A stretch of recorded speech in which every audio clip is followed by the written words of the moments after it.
जमाले खुदा है, जमाले मोहम्मद, जमाले खुदा है, जमाले खुदा है,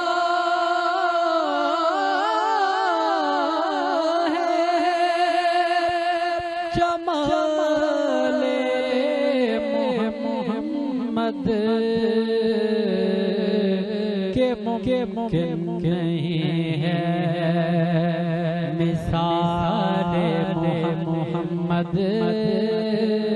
के मुमकिन नहीं है, जिसे जो मिला है उसी के करम से, जिसे जो मिला है उसी के करम से, सहे जो दो एहसान नवाले मोहम्मद, सहे जो दो एहसान,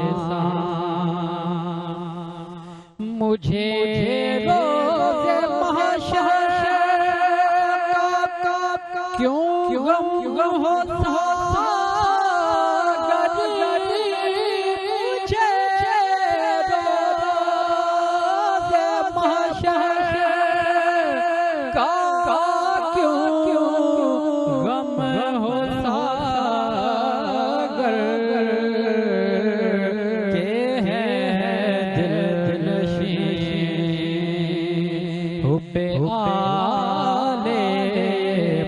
मोहम्मद।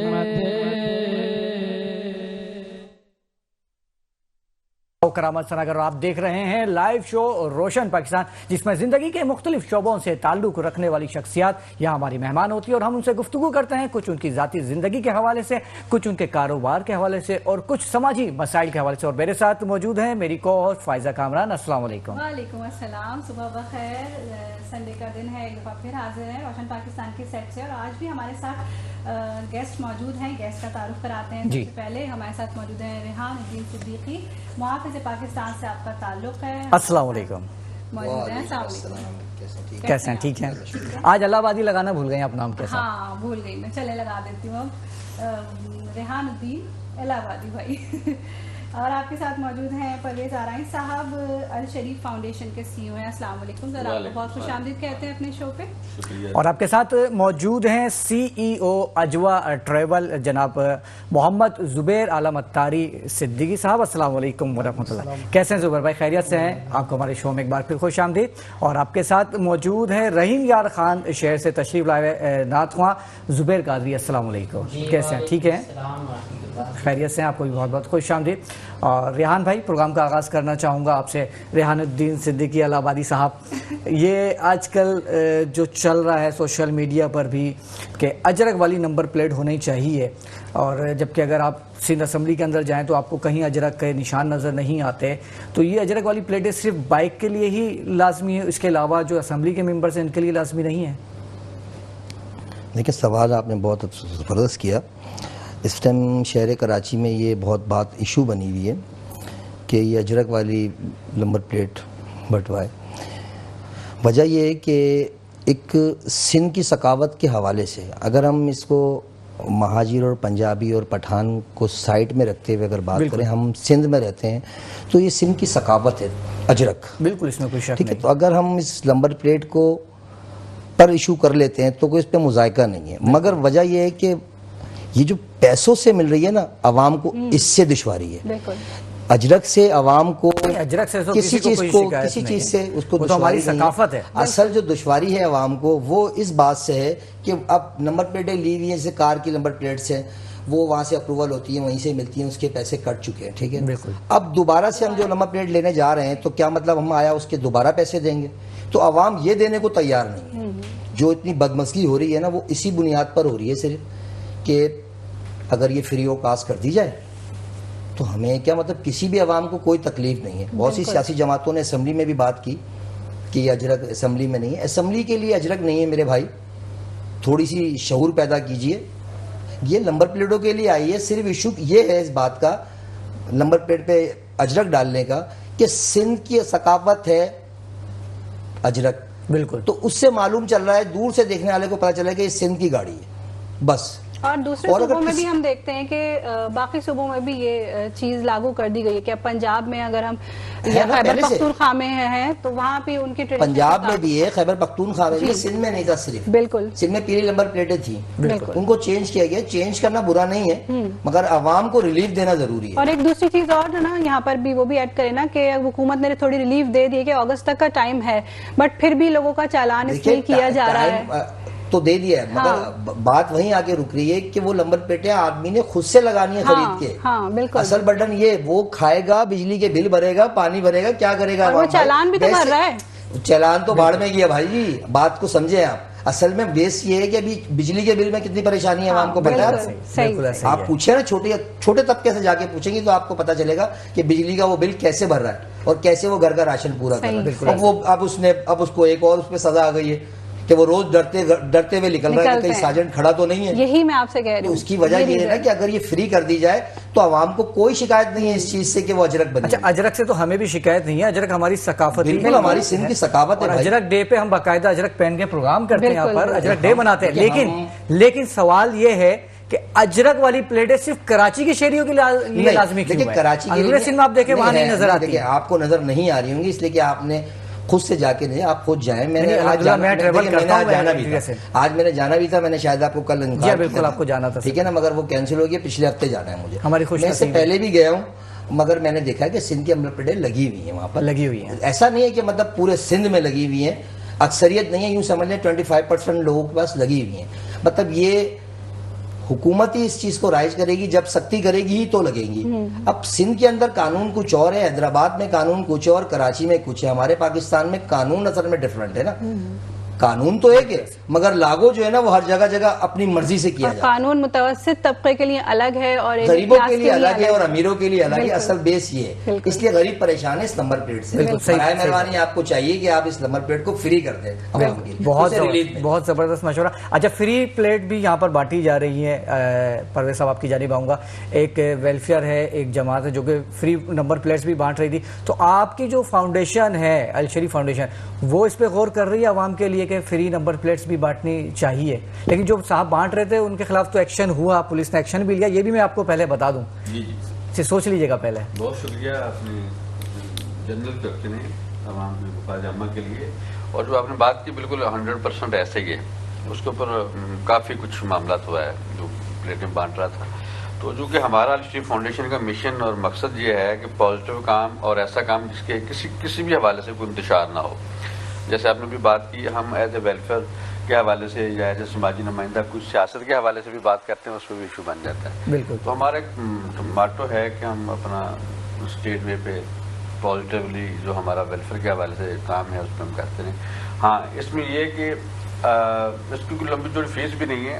हम ये कहते हैं कि जो लोग नहीं अफोर्ड कर सकते वो अल शरीफ फाउंडेशन से रब्ता करें, एप्लीकेशन दें, हम इंशाल्लाह उनकी हेल्प करेंगे। आप उनकी हेल्प करेंगे, लेकिन इसमें हम सियासत नहीं करेंगे, इसमें हम इंतशार वाली बात या कोई ऐसा मामला या हुकूमत की एंट्री, जो ज़ाहिर पाकिस्तान का कानून है उसके ऊपर ऐसा कोई मामला नहीं है। लेकिन अब पाकिस्तान का कानून नाफज हो गया है, चाहे सूबा सिंध है चाहे पंजाब है, उसके मुताबिक अगर किसी को प्रॉब्लम हो रही है वो हमसे रब्ता करें, हम इंशाल्लाह उनको प्रोवाइड करें। जबरदस्त। अच्छा, अल शरीफ फाउंडेशन इस वक्त कितने शोबों में काम कर रही है? राव साहब, अल्हम्दुलिल्लाह हमारा जो इस वक्त 40 प्रोजेक्ट बल्कि इससे ज़्यादा ही हो चुके हैं माशाअल्लाह। इसमें 7 रात से 1 दिहाई से ये काम हो रहा है और दिन ब दिन मामला बढ़ते जा रहे हैं। और मज़ीद कोई हमें काम ऐसा नज़र आता है उसमें हमारी टीम कोशिश करती है उस पर काम किया जाए। दिन ब दिन महंगाई के हवाले से, बिलों के हवाले से, मेडिकल कैंप के हवाले से, आइज़ के हवाले से, टीपीज़ के हवाले से, तो मतलब हर मंथली मतलब कोई ना कोई हमारे प्रोजेक्ट आ रहे होते हैं, तो उसमें हम कोशिश करते हैं कि आवाम को किसी न किसी हवाले से। ज़बरदस्त। चलते हैं जुबैर भाई की जानिब। लेकिन गुफ्तगू करने से पहले हमें पीसीआर से जो है बासिर भाई का हुक्म आया कि ब्रेक ले लीजिए, तो शामिल करते हैं प्रोग्राम में एक छोटा सा ब्रेक और मिलते हैं ब्रेक के बाद। लाइव शो रोशन पाकिस्तान में एक बार फिर खुश आमदीद, और हमारे साथ मौजूद हैं जुबैर आलम अत्तारी सिद्दीकी साहब जो कि अजवा ट्रेवल के CEO है। और नाज़रीन, देखने में आया कि मुहर्रम से जैसे कि नया इस्लामी साल शुरू हुआ है तो कुछ उम्र पॉलिसी में तब्दीलियां की हैं सऊदी गवर्नमेंट की जानिब से, उस हवाले से गुफ्तगू करेंगे। तो जुबैर भाई बताइएगा क्या क्या नई चेंजिंग हुई है, नई नई जो तब्दीलियां आई हैं उम्र पॉलिसी में, तो उससे उम्र ज़ायरीन को मुश्किलात का सामना करना पड़ रहा है या उससे ज़्यादा जो उम्र ट्रेवल वाले हैं उनको सामना करना पड़ रहा है?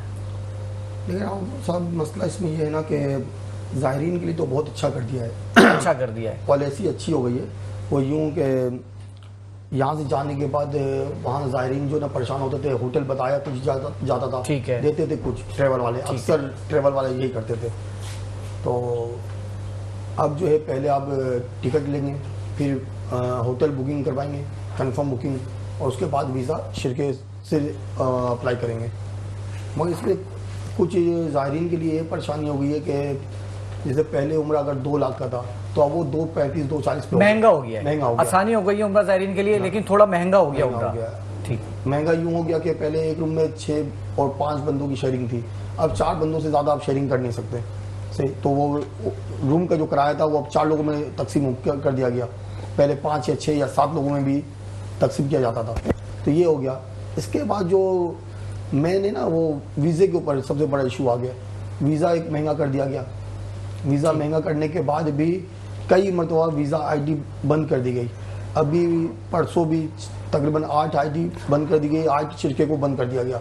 अब वो 8 शिरके का जो वो एक लिमिट था, सपोज 5000 वीज़ा, वो 5000 वीज़ा जो है ना वो और दीगर शिरके के ऊपर आ गया। अच्छा, जब वो आता है तो वीज़े के ऊपर मसला। अच्छा जुबैर आलम अत्तारी भाई, एक बात और बताएं कि पहले वीज़े के साथ ट्रांसपोर्ट फ्री हुआ करती थी, अब उसके भी अलग से चार्जेस होकर ट्रांसपोर्ट प्राइवेट लेनी पड़ेगी? देखिए प्राइवेट यूँ लेनी पड़ेगी अगर वीज़ा लगाते हैं सस्ता और कम लोग हैं, 23 लोगों से कम लोग हैं, तो इसमें ये कर दिया कि वीज़ा आपको देते हैं, एक उसकी पेमेंट है वीज़े की, उसके बाद आपको ट्रांसपोर्ट। अगर 1 से लेकर 4 लोग हैं तो वो कार में सफर करेंगे। अब कार में जाएंगे, जैसे पहले होता था कि बस में सब मर्ज हो गए कि बस में। जी बिल्कुल, वो नहीं है। अगर एक बंदा भी वीज़ा लेकर गया है तो वो वहाँ माशाल्लाह सऊदी हुकूमत ने अपने लोगों को खड़ा किया हुआ है, वो वहाँ चेक करते लोगों को और बस में बैठा देते हैं।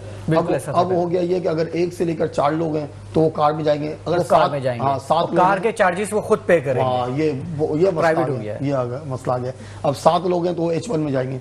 अब 16 अफराद अगर हैं तो वो हाई एक्स में या कोस्टर में जाएंगे, और 23 से लेकर 47 लोगों के लिए वीज़ा पॉलिसी एक है। ठीक है, मतलब मुख्तलिफ लोगों के ग्रुप्स के लिए मुख्तलिफ पॉलिसी कर दी है। अब जो कार में जाएगा तो यकीनन कार बहुत महंगी होगी, बहुत महंगा है। उसके चार्जेस कितने होंगे अंदाजन? कम 1600 रियाल पड़ रहा है, 400 रियाल एक बंदे के ऊपर आ रहा है। 1600 रियाल 400 रियाल का मतलब हो गया 30,000 रुपए, तकरीबन 30 से 35,000 के दरमियान एक्स्ट्रा हो गया। जो 2 लाख का पैकेज था तो वो 2,30,000 रुपए। जी ऐसे ही। ठीक है, तो इसके खिलाफ कोई आवाज नहीं उठाई ट्रेवल वालों ने? देखिए इसके लिए तो मेरा कहना यह है कि मैं और भी ट्रेवल वालों से राब्ते में हूँ कि इसके लिए यूनियन मजबूत बनाया जाए, जो हमारी यूनियन के लोग हों ना। इस वक्त कोई यूनियन मौजूद है उम्रा ट्रेवल वालों? कोई फायदा नहीं है, वो मौजूद तो एक अरसे से है और कुछ भी नहीं करता। आप देखेंगे ना 67,000 लोग हज पे नहीं जा सके। बिल्कुल, बहुत बड़ा अलमिया है। इसके लिए ना यूनियन ने कोई बात की, अपने मजहबी उमूर जो मिनिस्टर हैं इनसे बात करनी थी। ये वहाँ सऊदी हुकूमत से बात करते हैं, वहाँ निज़ाम बहुत अच्छा है वहाँ का। अगर यहाँ के लोग सही मानों में निज़ाम के तरीके से चले ना, कोई किसी को परवाह नहीं है। कुछ ट्रेवल वाले हैं बेचारे जो भाग जाते हैं, अब वो भागते भी यूँ है ना कि वो करोड़ों रुपए के नीचे आ जाते हैं, वो इसलिए भाग जाते हैं। लेकिन वो किस तरह से करोड़ों रुपए के नीचे आ जाते हैं? देखिए कुछ एयरलाइंस ऐसी है जो सस्ता टिकट देती है मगर वो रिफंड नहीं करती है। अगर आपके हाजी गए, आपने टिकट बनवा लिया, आपने ट्रेवल कर लिया तो सही है, ट्रेवल नहीं किया तो आपका वो पैसा गया जीरो। गालिबन जिसको ग्रुप्स की टिकट्स कहा जाता है। नहीं, ग्रुप के अलावा भी। अच्छा, ग्रुप के अलावा ही? हाँ, ग्रुप में भी ऐसा है। तो ग्रुप में भी यानी कि कुछ एयरलाइंस की पॉलिसी ऐसी है जो यानी सस्ता टिकट देती है जी, तो वो रिफंड नहीं करती है। वो रिफंड नहीं करती। अब ट्रेवल वाले क्या करते हैं कि वो टिकट लालच में ज्यादा टिकट उठा ली, बाद में इतने उम्रा ज़ायरीन नहीं आए तो वो जाया हुआ है। वो भी यानी कि उम्रा ज़ायरीन तो आ गए, उम्रा ज़ायरीन भी आ गए, अब वीजा बंद हो गया, ID बंद हो गया। अब वो कैसे ट्रेवल करेंगे? अभी 3-4 रोज से हम बस इसी चीज में लगे हैं, कई ट्रेवल वालों से राब्ते में हूँ मैं, कईयों ने सीट उठाई हुई है और वो सीट कौन सी उठाई है, नो रिफंड वाली।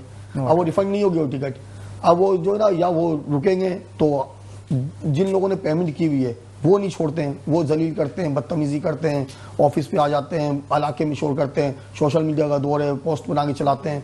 तो इस चक्कर में वो क्या करता है, ट्रेवल वाला ट्रेवल बंद करके भाग जाता है। हालांकि आपके हाथ में कुछ होता नहीं, कुछ भी नहीं है। वीजे के हवाले से पाकिस्तानी जितने ट्रेवल वाले उनके हाथ में कुछ भी नहीं, वो सिर्फ अप्लाई कर सकते हैं। ऐसा ही है। ठीक है, अभी सुना है कि कई जो है जो वीजा कंपनीज है वो बंद कर दी सऊदी गवर्नमेंट ने, ऐसा ही है? देखिए, वो वीजा कंपनी जो बंद हुई है ना, उसमें कुछ एजेंट की गलती है और उन लोगों ने क्या किया, यानी ट्रेवल है सपोज 5 तारीख को और यहाँ से डमी टिकट बना के दिया और डमी टिकट पे उन्होंने वीज़ा इशू करवा लिया। जब वीज़ा इशू हो गया ना, अब वहाँ नुसुक के लोग खुद खड़े हो रहे हैं एयरपोर्ट पे। जब आप पहुँचते हैं तो आपका वीज़ा चेक करते हैं, सख्ती हो गई, सख्ती हो गई, बहुत ज़्यादा सख्ती हो गई है। वो वीज़ा चेक करते हैं, वीज़ा चेक करके शिरकत से रब्ता करते हैं, टिकट चेक करते हैं, जो इन्होंने डमी टिकट दिया होता है, टिकट होता है 1 तारीख का और ट्रेवल हो रहा है 5 तारीख को, तो इस वजह से उसमें मसला आ गया है, उनको बंद किया है। कुछ लोग ऐसे यानी जैसे पहले भाग जाते थे, जिनको खरगोश वीज़ा बोला जाता था, भाग जाते थे खरगोश वीज़ा, हाँ, यानी कि वो भाग जाते थे लोग, यहाँ से वीज़ा लगवाते थे और वहाँ भाग जाते थे, स्लिप हो जा वहाँ, हाँ स्लिप हो जाते थे। तो उनके आईडी को या बंद किया जाता था या उन्हें अच्छा एक 30-35 हज़ार रियाल का जुर्माना लगता था। तो इस तरह था। लेकिन अभी जो ये वीज़ा आईडी बंद हो रहा है ना, इसके लिए मैं कहता हूँ कि हमारे ट्रेवल के जो बड़े लोग हैं, यानी कि बड़ा काम करने वाले लोग हैं, ये आपस में एक कमेटी बनाएं, कमेटी बनाकर मजहबी उमूर के मिनिस्टर से, वज़ीर ख़ारजा से, हमारे इन सब से मिल के एक या कई मरतबा बैठना होगा इनको, कई मरतबा बैठक करें और बैठक करके फिर सऊदी हुकूमत से बात करें और बात करके ये आसान करें। ये ट्रेवल वालों के लिए बहुत मुश्किल हो गया है। अब ट्रेवल वाला जो भाग जाता है ना, लोग बोलते हैं चीटर है, वो चीटर नहीं होता है। कई ट्रेवल वाले ऐसे जिनको मैं जानता हूँ वो चीटर नहीं थे, वो यूँ भाग गए कि वो करोड़ों रुपया कहाँ से देंगे। मेरे साथ 2 मरतबा एक्सीडेंट हुआ है, मगर मैं खड़ा रहा, मैं लोगों को समझाया, जिनका आज का था उनको 2 महीने बाद भेजा, 4 महीने बाद भेजा, उनको समझाया कि देखो यार, अगर आप परेशान करोगे मैं भी बंद करूंगा, भाग जाऊंगा, आपका पैसा मर जाएगा, मैं नंबर भी बंद कर दूंगा, मिलूंगा भी नहीं उस टाइम तक नहीं, जब तक मैं दोबारा इस जगह पे नहीं आ जाऊँ। लोग माशाल्लाह अच्छे लोग होते हैं, मान जाते हैं। कुछ फैमिली ऐसी होती है जो बिल्कुल नहीं मानती है, जैसे हमारे सिंध के या पंजाब के लोग हैं ना, उन्होंने एक जहन बना लिया कि हमने हार पहन लिया है ना, अब जाना ही जाना है, अब जाना है, घर वापस नहीं, या हार पहन लिया तो अब जाना है। अगर हार, अब बोलते हैं गर्दन उतर सकता है, अब हम वापस अपने गांव नहीं जा सकते, लोग मजाक बना के मार देंगे हमें। यानी कि दिखावा ज्यादा इस चीज में भी शामिल हो गया है। और यानी कि वो ट्रेवल वाले का वो नहीं समझते कि यार ट्रेवल वाले के साथ क्या मजबूरी है कि वो 1.5-2 करोड़ 3 करोड़ के नीचे आ गया है। अब हर ट्रेवल वाला ऐसा नहीं है कि अपने घर से पैसा लगा देगा। कुछ ट्रेवल वाले ऐसे हैं, इसलिए वो बेचारे भाग जाते हैं। लोग वो सोशल मीडिया का दौर है, पोस्ट बनाते हैं, चीटर था, फरोडी था, भाग गया, मिले तो बताएं, फायदा क्या है? बिल्कुल, अगर उसका साथ दें आप तो वो शायद आपको आज नहीं 2 महीने बाद 3 महीने बाद भेज देगा। अच्छा, इसके लिए सबसे अहम चीज़ क्या? तरबियत। अगर लोगों के जहन में ये बात होना समझ में आ जाए कि जिस दिन मेरे नसीब में लब्बैक लिखा है ना, बुलावा आएगा जरूर जाएंगे, बुलावा आएगा तो उस दिन ही जाएंगे, वरना नहीं जा सकते। तवक्कुल जो है वो होना चाहिए। मैंने पहले भी शायद आपको प्रोग्राम में कहीं बताया था कि मेरा अपना टिकट, वीज़ा सब कुछ ओके था। मैं एयरपोर्ट पहुंचा और एयरपोर्ट पहुंचने के बाद भी ऐसा हुआ कि पासपोर्ट भी घर पे छोड़ के चला गया था। अल्लाह वहां जाके ढूंढ जाता, नहीं जा सका, वापस घर आ गया। तो यानी कि बंदा ये सोचे ना कि लब्बैक मेरे नसीब में जिस दिन लिखा ना, कुछ भी हो जाए मैं पहुंच जाऊंगा। बिल्कुल बिल्कुल ऐसा है। अच्छा, हमारे साथ एक मेहमान लाइन पर है जी, फायजा। आज हमारे साथ लिव इन मेडिकल केयर की जानिब से डॉक्टर हफ्सा हमारे साथ हैं और वो कुछ हमें बताएंगी गायनी हेल्थ केयर के बारे में। सबसे पहले मैं आपको बताना चाहूंगी live in medical health care क्या है। ये पाकिस्तान की पहली कंपनी है जिसने गायनोलॉजी के सेगमेंट में प्रीबायोटिक्स को मुतारिफ कराया है। लिव इन मेडिकल केयर का मिशन है कि वो पाकिस्तान में गायनोलॉजी के सेंसिटिव इश्यूज को एड्रेस करे और पेशेंट को लेटेस्ट और सेफेस्ट ट्रीटमेंट्स जो हैं वो प्रोवाइड करे। और लिव इन की जानिब से हमारे पास डॉक्टर हफ्सा इस वक्त कॉल पे मौजूद है, मैं उनसे बात करना चाहूंगी। अस्सलाम वालेकुम डॉक्टर हफ्सा, कैसी हैं आप? Welcome to the show. वालेकुम अस्सलाम, thank you Faiza, thank you for calling me, thank you for having me in your show. नहीं बासित भाई, सर वॉल्यूम खोलिएगा, यहाँ पे सेट पे आवाज नहीं आ रही है। डॉक्टर हफ्सा, आप हमें सुन सकती हैं? जी, आपको आवाज आ रही है? डॉक्टर हफ्सा बिल्कुल सुन सकती हैं, लेकिन उनकी आवाज़ सेट पर यहाँ नहीं आ रही। अच्छा जी, अस्सलाम वालेकुम। वालेकुम अस्सलाम। कैसी हैं फायजा आप? बासी साहब, कुछ टेक्निकल इश्यूज की वजह से आवाज़ सेट पर नहीं आ पा रही, तो बराए मेहरबानी जी कंटिन्यू कीजिएगा। अच्छा, मैं आपसे कुछ जानना चाहूँगी प्रीबायोटिक्स के बारे में और live in medical health care के बारे में। आप हमें कुछ बताएं और ये बताइए कि गायनी के सेगमेंट में क्यों ज़रूरी है। जी, अब आपको आवाज़ आ रही है मेरी? जी बिल्कुल, बोलिएगा। जी, first of all thank you so much Faiza for having me in your show. Live in medical care Pakistan की पहली फार्मास्यूटिकल कंपनी है जिसने गायनी में प्रोबायोटिक्स इंट्रोड्यूस करवाए हैं और ये 2011 से काम कर रही है। हमारा मिशन है कि गायनी में जो लेटेस्ट रिसर्च आ रही है हम उसको पाकिस्तान में इंट्रोड्यूस कराएं और पेशेंट्स की जो बेसिक हेल्थ केयर है हम उसको बेटर करने में पाकिस्तान में अहम किरदार अदा कर रहे हैं।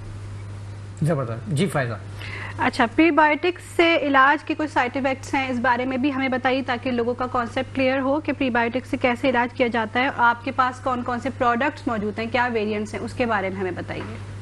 बेसिकली प्रोबायोटिक्स जो है वो हमारी बॉडी के लिए एक बेनिफिशियल बैक्टीरिया है जो बेसिकली इंटरनल मौजूद होते हैं, ठीक है, नेचुरली हमारी बॉडी में प्रेजेंट होते हैं, लेकिन हमारी डाइटरी हैबिट्स, हमारे एनवायरनमेंट और इस सारे फैक्टर्स की वजह से ये डिस्ट्रॉय हो जाते हैं और बहुत सारे हार्मोनल इश्यूज स्टार्ट हो जाते हैं जैसे PCOS, pregnancy complications, vaginal infections, male infertility और बहुत सारे गट इश्यूज। इसकी वजह से हमें प्रोबायोटिक्स ओरली या जो है ना वो सिस्टेमिकली लेने पड़ते हैं। तो लिव इन मेडिकल केयर के पास पाकिस्तान के बेस्ट प्रोबायोटिक सप्लीमेंट्स हैं जो कि सारे के सारे गायनिकोलॉजिकल जो इशू हैं उसको एड्रेस करते हैं, जिसमें प्रीटर्म बर्थ आ जाता है, प्रेगनेंसी में प्री एक्लम्पशिया आ जाता है, वजाइनल इन्फेक्शंस हैं, उसके बाद PCOS एक बहुत बड़ा मसला है जो कि पाकिस्तान में बहुत ज़्यादा, हर पाकिस्तान में 5 में से 1 फीमेल को PCOS है। इसकी वजह से ये इशू बहुत ज़्यादा एड्रेस कर रहे हैं हम। और गायनोकोलॉजी में प्रोबायोटिक्स इसलिए ज़रूरी है क्योंकि देखें फीमेल अपने हाइजीन का उस तरह से प्रॉपरली ख्याल नहीं करती, उसकी वजह से वजाइनल इन्फेक्शन होते हैं, डाइटरी साइकिल्स उनके अनहाइजीनिक हैं और बॉडी के जो नेचुरल प्रोबायोटिक्स हैं वो ख़त्म हो जाते हैं। इसकी वजह से हमें ओरली देने पड़ते हैं। जब हम प्रोबायोटिक सप्लीमेंट्स यूज़ करते हैं तो ये इशू रिजॉल्व हो जाते हैं। जी अच्छा, ये बताइए कि PCOS और इनफर्टिलिटी को हम कैसे ट्रीट कर सकते हैं प्रीबायोटिक्स के ज़रिए, और डाइट रेगुलेशन भी बहुत ज़रूरी है इसके लिए, उस बारे में भी हमें बताइएगा। और ये बताइएगा कि आपकी जो प्रोडक्ट्स हैं वो पूरे पाकिस्तान में दस्तयाब हैं, तो हम इनको ऑनलाइन अपने लिए मंगवा सकते हैं पेशेंट्स?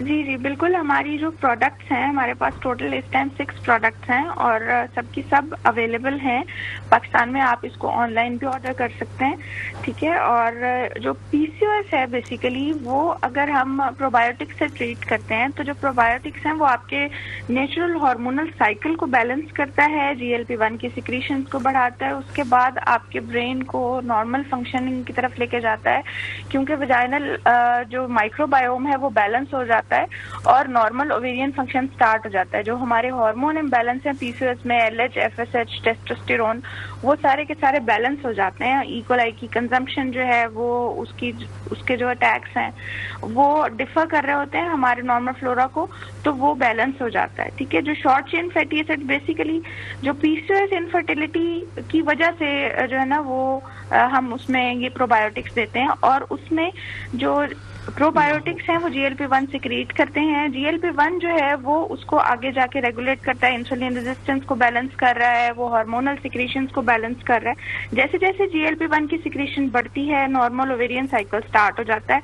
और इनफर्टिलिटी और इंसुलिन रेजिस्टेंस और ये वाले सारे इश्यूज जो है ना ये रिजॉल्व हो जाते हैं। हमारी प्रोडक्ट्स पैन पाकिस्तान अवेलेबल हैं, आप ऑनलाइन भी मंगवा सकते हैं और हम इसको, जाहिर है डाइटरी गाइडलाइंस PCOS में बहुत ज़रूरी हैं, तो इसके साथ साथ हम पेशेंट को ऑनलाइन कंसल्टेशन भी फराहम कर रहे हैं और साथ हम इसको डाइटरी गाइडलाइंस भी दे रहे हैं। बहुत शुक्रिया डॉक्टर हफ्स साहब, हमारे साथ थी और आपका कॉन्टैक्ट नंबर भी हमारी टीवी स्क्रीन पर मौजूद है और आपकी सोशल मीडिया आईडीज़ भी। पेशेंट्स चाहें तो आपसे ऑनलाइन कंसल्टेशन भी ले सकते हैं। बहुत शुक्रिया, थैंक यू सो मच। जी जुबैर भाई, आपकी जानिब दोबारा से आऊँगा। क्या इसका हल बता रहे थे आप? माजरा चाहता हूं, बीच में इंटरप्ट किया था। देखिए, इसका हल मैं यह बता रहा था कि हमारे जो ट्रैवल के लोग हैं ना, यानी कि जिनका बड़ा काम है, नाम लेना किसी का अच्छा नहीं है कि शायद उनको बुरा ना लगे, तो जो बड़ा काम कर रहे हैं, हज का काम कर रहे हैं, हज कोटा भी उनके पास है, बड़ा कोटा है, 2, 4, 500 का नहीं, 1000, 12, 1500 हाजियों का कोटा है। ये ऐसे लोगों को बीच में डालें जिनका डायरेक्ट रब्ता हो ना वज़ीर आज़म से, वज़ीर ख़ारजा से, मजहबी उमूर के जो मिनिस्टर हैं उनसे, ऐसे लोगों को कमेटी में डाल के इनसे मशवरा करें और कई बैठक करें, और उसके बाद ना सऊदी हुकूमत के लोगों से मशवरा करके बात करके कि देखिए कोई भी पॉलिसी आपने चेंज करनी है ना, कम से कम 3 महीना पहले आपने उसको जाहिर कर देना है। ठीक, अभी आप देखें रमज़ान में 1 मार्च को वीज़ा बंद कर दिया गया, कई ट्रैवल वाले रमज़ान में भाग गए। क्यों भागे? उन्होंने बहुत ज़्यादा सीट उठाई थी, रमज़ान में बड़ा काम होता है, एयर टिकट उठाई थी। अब वो उन्होंने टिकट उठाई हुई थी क्योंकि रमज़ान में बड़ा काम होता है। अब एक ट्रैवल वाला है जिसने तकरीबन 750 टिकट उठाया था, 750 टिकट। अब 750 टिकट जो है वो तकरीबन करोड़ों में चलेगी, 7.5 करोड़, तकरीबन 10 करोड़ के करीब जी। अब वो 10 करोड़ कैसे देगा? वीज़ा हो गया बंद, और क्या करेगा? वीज़ा बंद हो गया, बिल्कुल सही, कैसे रहेगा वो? बिल्कुल। तो अभी 1 तारीख को मेरा अपना ग्रुप है, 1 अगस्त को। आप तो नहीं भाग रहे, ये बताएं। इंशाल्लाह कभी नहीं लेकिन भागेंगे। आपके सारे उम्रा ज़ायरीन देख रहे हैं, आप तो नहीं भाग रहे, इंशाल्लाह कभी नहीं भागेंगे। आपके आगे सारे नहीं, माशाल्लाह अल्लाह की रहमत से मेरे जो उम्रा ज़ायरीन है वो हैं भी अच्छे। अच्छा, इसमें कई उलमा इकराम है, उस्तादुल उलमा है। तो मेरे लिए फायदा की भी दुआ करवाइए, इंशाल्लाह हमारी भी हाजिरी करवाए। परवेज इकबाल साहब, आपकी जानिब आऊंगा। ये इतने सारे शोबे जात में जो आप काम कर रहे हैं, तो इसके लिए जाहिर सी बात है कि एक बहुत ह्यूज फंड की भी जरूरत पड़ती होगी, तो किस तरह से मैनेज करते हैं आप? सर जी, जो अल्लाह के मामलात हैं, अल्लाह के बंदों की खिदमत का काम है, तो इसमें हमारा काम है नेकी से कोशिश करना, और अल्लाह के बंदे हमारे साथ मिल रहे हैं, जुड़ रहे हैं। और हमारा ऐसा सिलसिला है कि एक साहब आते हैं, वो कहते हैं जी आप दस्तरखान हमें दे देना, हमें समझाते किसी सारी फंडिंग हम करेंगे, तो ठीक है। क्योंकि हमारे यहाँ ये नहीं कि हम कहते हैं पेमेंट आप हमें दो फिर हम अपनी मर्जी से खर्च करेंगे, ऐसी पॉलिसी हमारी नहीं है। एक साहब ने कहा जी मैं हॉस्पिटल बना के देना चाहता हूँ, मैंने कहा जाए अगर ताज में हॉस्पिटल बना दिया, सुन वहाँ मैंने कर दिया। एक ने कहा जी दस्तरखान मुझे दे दो। अच्छा, ओवरऑल हमारा खाली कराची में नहीं, पूरे पाकिस्तान में हमारे दस्तरखान आपको पंजाब में भी दीगर जगह पे पूरा साल चलते नजर आएंगे। तो जहाँ का डोनर होता है वहीं हम अपनी टीम तैयार करते हैं, उनके हवाले करते हैं, तो अल्लाह के फजल करम से इस तरह। अब जो कैंप है उसकी टीम हमारी लहदा है। टीबी का एक सिलसिला अभी हमने स्टार्ट किया पूरे पाकिस्तान में। टीबी के हवाले से जितने लोग परेशान हैं वो हमसे रब्ता करेंगे, टोटल ट्रीटमेंट फ्री है। मोतिया के हवाले से हमारा सिलसिला चल रहा है, जनरल कैंप हमारे हो रहे हैं, हॉस्पिटल हमारे काम कर रहे हैं। कुरानी उराक पे पूरे पाकिस्तान में हमारा वेब पे जाके हमारी वेबसाइट पर चेक करेंगे www.alshifa.org, तो अल्हम्दुलिल्लाह हमारा नंबर आपको सिर्फ से नज़र आएगा। इस पर काम हो रहा है। कैदियों की जेलों से कैदियों की रिहाई के हवाले से जिनकी जुर्माने लगे हुए हैं वो उसकी एप्लीकेशन चल रही होती है। तो रमज़ान पूरे साल में 10 लोग आ जाएँ, 20 आ जाएँ, 50 आ जाएँ, उनकी रिहाई का बंदोबस्त किया जाता है। वकला की कंसल्ट पैनल हमारे पास है, ख़वातीन के हवाले से, जेंट्स के हवाले से जो अफोर्ड नहीं करते वकला की फीस वगैरह, और उनके फैमिली प्रॉब्लम्स हैं, प्रॉपर्टी का प्रॉब्लम है, तो उनके हवाले से हमारा एक सिस्टम काम कर रहा है। जो बंदे ड्राइविंग सीखना चाहते हैं, कंप्यूटर इंस्टीट्यूट हमारे काम कर रहे हैं, तो उनको स्किल्ड के हवाले से एजुकेशन देने की कोशिश करते हैं। वोकेशन सेंटर हमारे काम कर रहे हैं। मतलब भी कि आप हर तमाम ही शोबाजात में इंसानियत की खिदमत कर रहे हैं। मकसद हम चाह रहे हैं कि माशाल्लाह जो जिसके पास कोई हुनर नहीं है ना, जी जी, और जिस फील्ड में जाना चाहता है वो हमसे रब्ता करें। हम जरूर कोशिश करेंगे कि हम उनको मतलब जिसको जो नहीं आता वो आप सिखा देंगे। जी अल्हम्दुलिल्लाह। ये हमारे साथ बैठी इनको होस्टिंग करना सिखा दें। तो आप माशाल्लाह आपसे सीनियर कौन हो सकता है? अच्छा, इतने सारे शोबेजात में काम कर रहे हैं माशाल्लाह, जबरदस्त। ये मैनेज कैसे होता है इतना सारा? यकीनन इसमें हमारे हर शोबाजात के अलग एक्सपर्ट्स हैं। एम्बुलेंस के अंदर मैंने एम्बुलेंस का नाम ही लिया। जी जी, हमारा एम्बुलेंस का बहुत बड़ा नेटवर्क है जो कराची टू खैबर, कराची से अगर बाहर जाएंगे तकरीबन मतलब 90% अगर कहूँ तो हमारी गाड़ी इस्तेमाल, और उसको हेड आप खुद करते हैं। अल-शरीफ एम्बुलेंस अल्लाह की इतने शोबे जात में काम कर रहे हैं माशाल्लाह से, इनके लिए तो हमारी गाड़ियाँ काम कर रही हैं। और नाज़रीन को बताना चलूँ कि स्क्रीन पर अल शरीफ फाउंडेशन का कॉन्टैक्ट नंबर भी चल रहा है। अगर आप इस कार्य खैर में इनके साथ हिस्सा मिलाना चाहें तो रब्ता कर सकते हैं। और इसके अलावा आपका ऑफिस कहाँ पर, अगर कोई बिल मुशाफा मुलाकात करना? हमारे 2 ऑफिस हैं। कैदाबाद हेड ऑफिस हमारा वेबसाइट पे हर चीज़ मौजूद है। दूसरा ऑफिस हमारा DHA फेसबुक एक्सटेंशन में और वेबसाइट हमारी www.alsharif.org, उस पर जाएंगे तो हर चीज़ आपको, बहरहाल हमारा काम हर चीज़ आपको। ज़बरदस्त, बहुत ज़बरदस्त, बहुत अच्छा काम कर रहे हैं। और अहम पॉइंट, जिसकी शादी नहीं हो रही उससे पहले वो भी रब्ता कर सकते हैं। जिसकी शादी नहीं हो रही, शादी नहीं हो रही, अच्छा शादी नहीं हो रही, तो फायदा आप ये रिहान भाई की तरफ क्यों देख रहे हैं? हाँ, तो रिहान भाई तो रब्ता करेंगे ना, क्योंकि हम सब मिलके चाह रहे हैं कि अब रिहान जल्दी से रिहान भाई की शादी शादी कर करवानी है आपको, आप टारगेट दे रहे हैं हम रिहान भाई की शादी सर करवानी कोई मसला नहीं है, इसमें भी हम 700 प्लस शादियां करवा चुके हैं। अरे अरे वाह, जबरदस्त जबरदस्त। जबरदस्त। और इस पे जो जहेज के हवाले से तकरीबन 100 के करीब वो भी पहुंच बस अब 701 हो जाएंगे, एक हमने जी, प्रोजेक्ट जी, आपको दे दिया है। रिहान भाई आपकी जानी बात हो, ये तो खैर मजाक की बात थी, अगस्त का महीना शुरू होने वाला है, पाकिस्तान जी। की आज़ादी का महीना, बिल्कुल। तो इस हवाले से आपकी जो तंजीम है, जो आपकी वेलफेयर है मुहाफिज़ पाकिस्तान, इस पर क्या वर्क कर रही है? मुहाफिज़ पाकिस्तान 14 अगस्त के दिन लियाकताबाद डाकखाने पे एक सेमिनार मुनक्किद कर रही है, जिसकी क़यादत हमारे चेयरमैन साहब मिर्ज़ा नवीद बैग करेंगे। और इंशाल्लाह हमारा प्रोग्राम है कि रैली भी निकालें और मज़ार कायद तक जाएं। अल्लाह में इस्तकामत दे। आमीन। और हम तमाम लोगों से ये गुजारिश करते हैं कि वो भरपूर ताकत का मुजाहरा करें और पाकिस्तान से मोहब्बत का हक़मी सबूत दें। ठीक, ज़बरदस्त। अच्छा, मुहाफिज़ पाकिस्तान से अगर लोग या नौजवान जो यंगस्टर हैं वो अगर जुड़ना चाहे तो किस तरह से इसको ज्वाइन कर सकते हैं? देखिए, हमारा वेबसाइट पे भी पेज है, फेसबुक पे भी है और मेरा अपना नंबर भी है, जिस तरह रब्ता करना चाहें कर सकते जी, हैं। मैं चाहूँगा कि आप हमारे नाज़रीन को वो पेज बताएं, अगर कोई वेबसाइट है तो वो बताएं, या कोई कॉन्टैक्ट नंबर है जिससे कॉन्टैक्ट कर सकें। देखिए, फेसबुक के ऊपर सेवर पाकिस्तान मुहाफिज़ पाकिस्तान के नाम से पेज है और इंस्टाग्राम पे भी है यही पेज, और हमारा नंबर भी है, वो नंबर आप ले लीजिए 031500299291। आप किसी भी वक्त रब्ता कर सकते हैं, सिर्फ शमूलियत के लिए रब्ता नहीं कर सकते बल्कि कोई और मसाइल के ही भी आप रब्ता कर सकते हैं, चाहे वो आपके इलाके के मसाइल हों, उसके लिए भी आप रब्ता करें। इंशाल्लाह कोशिश करेंगे कि हम वो काम कर सकें। जबरदस्त। अच्छा फायजा, ब्रेक के दौरान एक कमर्शियल मैंने देखा, जानी पहचानी सी उस पर जो है ना तस्वीर लगी हुई थी, रिहान भाई आप तो नहीं थे वो? जी जी, वो मैं माशाल्लाह। तो कुछ बताएं ना इस प्रोजेक्ट के बारे में, हमारे नाज़रीन को बताएं। देखिए, ये तो बिजनेस है हमारा, तो ये हम अलग ही रखते हैं तो ज़्यादा बेहतर है। मुहाफिज़ पाकिस्तान ज़रूरी है इसलिए कि वो तो मुल्क की मोहब्बत ज़रूरी है, वो पेट की मोहब्बत है जो हमने करनी है, जरूरत है। बिल्कुल, पेट भरेगा तो फिर आगे इंसान कुछ काम और वो करेगा। पिक्चर किस इवेंट की है, कितने साल पुरानी, ये तो बताएं जरा। पिक्चर तकरीबन कोई 4-5 साल पुरानी अच्छा, है। 4-5 साल पुरानी, ठीक। हमारी दुआएं आपके साथ हैं कि अल्लाह ताला आपके कारोबार में दिन दुगनी रात चुगनी तरक्की अता फरमाए। आमीन। जी फायजा।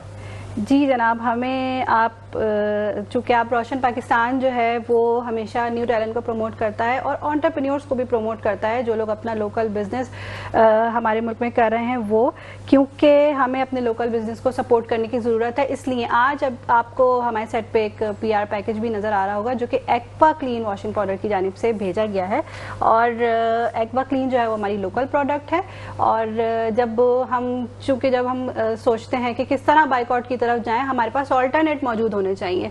तो ये हमारे पास बहुत ज़बरदस्त ऑल्टरनेट मौजूद है, इसको हमने खुद यूज़ करके देखा है, बहुत ज़बरदस्त है। हमारी स्किन भी इससे सेफ रहती है और इकोनॉमिकल भी हमें जो इंटरनेशनल प्रोडक्ट्स हैं उनसे बहुत कम कीमत में दस्तयाब है। आप इसको यूज़ करें और अपना फीडबैक हमें ज़रूर ऐड कीजिएगा। इनका नंबर है ऑर्डर के लिए 031781564743। इस नंबर पर कॉल करके आप घर बैठे एक्वा क्लीन अपने लिए मंगा सकते हैं। बहुत ज़बरदस्त। और इसी के साथ ही हमारे प्रोग्राम अपने अख्ताम को पहुंचा। आप तमाम मौजूद मेहमानान गिरामी की आमद का बहुत बहुत शुक्रिया। उम्मीद करता हूं कि आज का प्रोग्राम आपको बेहद पसंद आया होगा। इंशाल्लाह अगले इतवार को आपसे दोबारा मुलाकात होगी। तब तक के लिए मुझे और फायजा कामरान को इजाज़त दीजिए। अस्सलाम वालेकुम वरहमतुल्लाहि वबरकातुहू।